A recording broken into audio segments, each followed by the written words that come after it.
Pessoal, segunda questão, né? Agora é da edição de 2019, né? Foi a questão 11 da prova de 2019. Inclusive, se vocês estiverem aí com o caderno de prova, vocês podem ir acompanhando por ele para ver que é isso mesmo, né?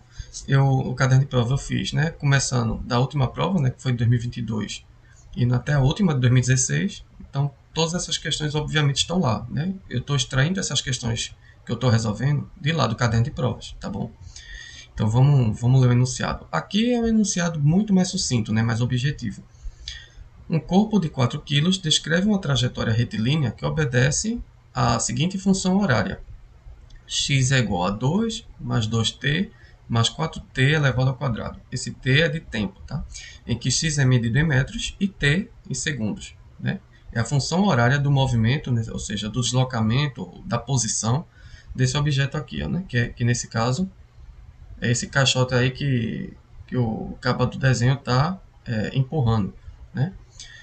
Conclui-se que a intensidade da força resultante do corpo, né, em newtons, equivale a...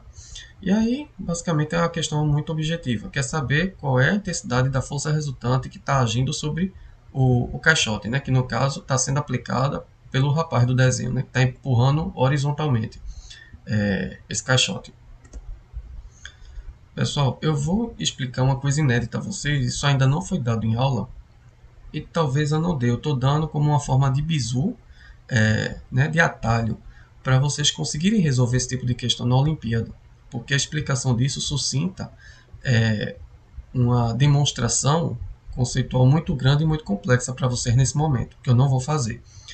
Então, eu vou dar esse bizu para vocês conseguirem achar a partir da equação, a partir da função do deslocamento de um corpo qualquer, você poder achar a função velocidade e a função aceleração. Então, a gente tem primeiro a função horária, né, da posição do objeto, que é essa que a questão está dando. X igual a 2 mais 2t mais 4t ao quadrado. Também, em vez de x, poderia estar vindo com a letra S. Também é comum a gente achar a função de deslocamento, né, deslocamento ou posição, representada pela letra S em vez de x. X, porque quando o movimento é na horizontal, geralmente tende-se a chamar o eixo x, né, no plano cartesiano, é por isso que trabalha com a letra x, mas não vamos se apegar a isso não. A partir dessa função horária da posição, a gente pode derivar a função velocidade, né, desse mesmo corpo, né, desse mesmo caixote. A gente tem na função da posição, a gente pode achar a função velocidade, velocidade no tempo, né, a função horária da velocidade. E da mesma forma, quando a gente obtém a função horária da velocidade desse objeto, a gente pode derivar a função aceleração desse objeto, a função horária da aceleração. Então, é como se uma função fosse puxando a outra, né? Quando eu tenho a função da posição, eu posso achar a função velocidade. Tendo a função velocidade, eu posso achar a função da aceleração. É sempre função horária, porque é dependente do tempo. Esse t, que é de tempo, né? Que geralmente é medido em segundos, que é a unidade oficial do tempo no sistema internacional. O tempo é a variável presente nessas funções, por isso que a gente chama de função horária, seja da posição, da velocidade ou da aceleração. Então eu vou ensinar esse bizu a vocês, para vocês conseguirem responder esse tipo de questão, caso ela venha cair na prova desse ano. Esse processo nós conhecemos como derivada de polinômio. Isso aqui, ó, essa função horária aqui da posição, na matemática a gente chama de polinômio. É a junção de vários monômios. Monômio seria cada termo desse aqui, ó. O 2 é um monômio, o 2t é outro monômio, e o 4t ao quadrado, outro monômio. Então, quando a gente tem um conjunto de vários monômios, a gente tem um polinômio, né? Na matemática, isso recebe o nome de polinômio.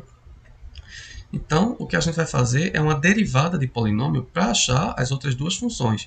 A gente vai precisar achar a função velocidade para, a partir dela, achar a função aceleração e, assim, conseguir responder o que a questão pede, que é o cálculo da força resultante, né, em newtons, né, que é a unidade de força.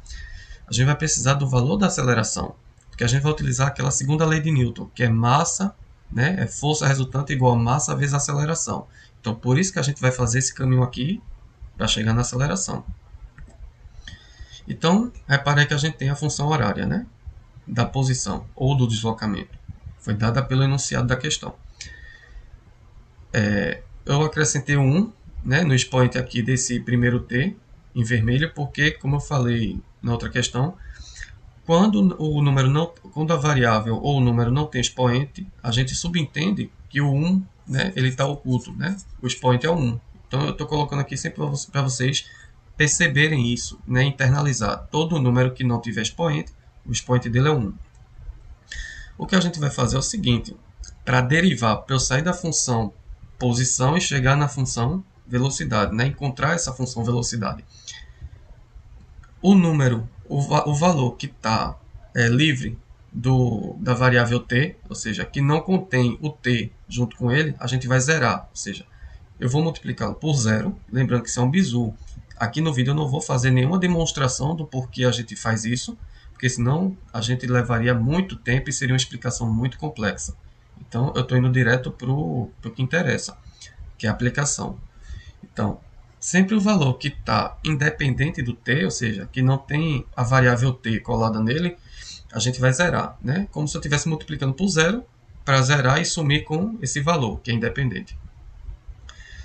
O valor que tem o t elevado à primeira potência, né? Um oculto, esse 1 vai estar esse 1 da potência, ele vem aqui para baixo, né, para multiplicar com 2, e depois vocês vão ver que a gente vai subtrair um do expoente. A gente vai estar sempre fazendo o seguinte, o caminho vai ser sempre esse.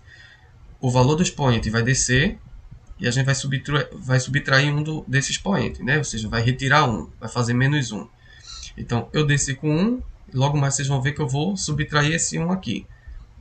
E aqui no 4t ao quadrado é a mesma coisa. Esse 2 do expoente do t vai descer, né, aqui, para multiplicar com 4. Esses pontinhos você sabe que também indica multiplicação, né? A gente às vezes utiliza o x de vezes, mas o pontinho também indica multiplicação. Então o 2 do expoente desce para multiplicar com 4, e vocês vão ver também que eu vou subtrair 1 do expoente aqui desse t. Vai ficar 2 menos 1 aqui. Para cá, ó. Aqui eu já zerei, né? O termo independente, que era esse 2 aqui, estava sozinho. Já foi zerado, ele desapareceu, na verdade. Aqui, 1 vezes 2, né? É 2. E vou subtrair o 1 do expoente desse t, né? Eu sempre desço o número do expoente e subtraio aqui em cima. 1 menos 1, né? Que é 0. A gente vai ver no que é que vai ficar depois. E aqui, ó, 2 vezes 4, que é 8. E aí também subtraio 1 do expoente aqui desse t. Vai ficar 2 menos 1. Né? Vamos ver como é que vai ficar. Eu estou repetindo aqui o zero para vocês lembrarem que a gente zerou o 2, mas não precisaria. Eu podia já sumir com esse zero aqui e ficar apenas com esses dois termos. Né? 2t elevado a zero. Regrinha de potenciação. Eu também já dei isso na aula de nivelamento. Qualquer termo, qualquer número elevado a zero vai ser igual a 1. A gente vai ver isso. Pode ser 1 milhão elevado a zero é igual a 1. 10 milhões elevado a zero igual a 1. Entendeu? Regrinha de potência. E aqui, ó, fazendo a subtração aqui, 2 menos 1 nesse t, ficou t elevado à primeira. Né? 8t elevado à primeira. Beleza? Como eu falei, t elevado a zero, né? Vai ser 1, porque qualquer coisa elevado a zero dá 1. Então a gente vai ter aqui 2 vezes 1, né? Que é o próprio 2. Né? E esse 1 aqui, do expoente desse último t, eu posso ocultá-lo, porque quando o expoente é 1, ele pode ficar oculto. Né? A gente não precisa estar sempre representando esse 1 no expoente. Então eu vou mantê-lo oculto, porque já subentende que o expoente é 1. Aqui a gente tem 8t, né? Temos 2 mais 8t. Essa vai ser a função velocidade, né? Desse caixote. A partir da função da posição, que foi dada na questão, a gente chegou na função velocidade. 2 mais 8t. É uma função horária, porque depende da variável tempo. Quando o tempo for passando, essa velocidade vai mudando. Mesma coisa na posição. Enquanto o tempo for passando, a posição do objeto também vai mudando, né? Ele vai saindo de um ponto a outro. Então, por isso que a gente chama de função horária, né? Nos três casos aqui, posição, velocidade e aceleração. Então, achamos a função da velocidade, 2 mais 8t. Né? E a unidade de velocidade eu coloquei para vocês lembrarem, né? Que é sempre metros por segundo. Pode ser quilômetro por hora, mas nesse caso aqui a gente está trabalhando com as unidades oficiais do sistema internacional, que é metro por segundo. Vamos agora achar a função horária da aceleração, né? A partir da função da velocidade. Então a gente vai fazer a mesma coisa que fez com a função da posição. Se tiver muito rápido, não estiver acompanhando, dá uma pausa no vídeo e volta um pouquinho e reassiste, né? Reassiste quantas vezes for necessário e se a dúvida persistir, tira comigo durante as aulas ou quando me ver pela escola, beleza? Pode perguntar a qualquer tempo. Essa é a função velocidade e com ela a gente vai chegar agora na função aceleração. Mais uma vez, a gente precisa da função aceleração para calcular a força resultante, que é o que a questão está pedindo. Então a gente vai fazer a mesma coisa. Esse 2 aqui, ó, da função velocidade, ele não está acompanhado do t, então a gente vai zerá-lo, né? Eu, mais uma vez, representei o 1 que fica oculto, né, nesse t aqui. Vou zerar o 2, né, multiplicando ele por 0, obviamente. E o 1 aqui, ó, que está oculto do t, ele desce para multiplicar pelo 8, né, vai ficar 1 vezes 8, que é o próprio 8, vocês vão ver, e subtraio o 1 do expoente aqui desse t, né? Vai ficar t elevado a 1 menos 1, que é 0, né? Zerei aqui o 2, ó, e o expoente do t agora está 0, né? Porque eu subtraí 1. Tá? 8 vezes t elevado a 0. Como eu falei no caso anterior, qualquer valor elevado a 0 é igual a 1. Então, onde está esse t elevado a 0, eu vou substituir por 1. 8 vezes 1, né? Esse pontinho significa multiplicação. 8 vezes 1, que é o próprio 8. Né? Chegamos na função aceleração. Né? E aqui é a unidade da aceleração, que é metros por segundo ao quadrado. Né? Velocidade é metros por segundo, aceleração é metros por segundo ao quadrado. Essa é a unidade de aceleração. Chegamos ao número 8, que não está acompanhado do t, diferente da função v, ó, que a gente ainda chegou com um termo, né, acompanhado do t, que era o 8 no caso. Né? Aqui o 8 está sozinho. É esse valor que a gente vai utilizar para calcular a força resultante. Né? Então aqui a gente tem aceleração constante. Como o t não está presente na função da aceleração, independente de quanto tempo passe, esse caixote vai estar sempre se deslocando com uma aceleração constante de 8 metros por segundo ao quadrado. Diferente da velocidade, à medida que o tempo for passando, né, imagine que você vai atribuindo aqui 1 segundo, 2 segundos, 3 segundos, 10 segundos, o valor da velocidade vai variando, né, vai aumentando. Já aqui, como não aparece o termo t, o valor de 8 vai ser constante durante toda a trajetória do caixote. Beleza?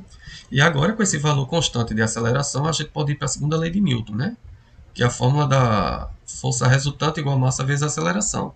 Só um detalhezinho, qualquer movimento cuja aceleração é constante, como é esse caso, a gente chama esse movimento de movimento uniformemente variado. Isso fica a título de curiosidade para vocês, né? Para vocês saberem como se chama esse tipo de movimento.